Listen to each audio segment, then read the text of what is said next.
আমি আর বাড়াতে চাচ্ছি না।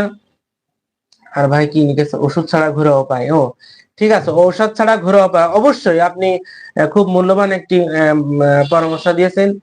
ঔষধ ছাড়া ঘরোয়া উপায় হচ্ছে, আমি ঔষধ ছাড়া ঘরোয়া উপায় প্রথমেই বলেছি, বিশেষ করে বাচ্চাদের ক্ষেত্রে বাচ্চার মারা কি করবেন।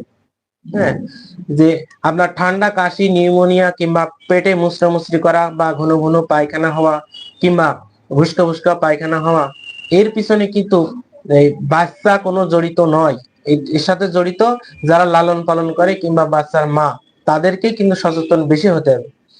দেখা যাচ্ছে যে আহ, উম, আহ, এগুলো কিন্তু সবই খাবারের মাধ্যমে কিন্তু সৃষ্টি হয়। সেক্ষেত্রে বাচ্চা তো নিজে খায় না, তারে খাওয়া দিতে হয়, হয়তো বা বুকের দুধ অথবা তৈরি করা কৃত্রিম দুধ কিংবা বাজার থেকে কেনা দুধ।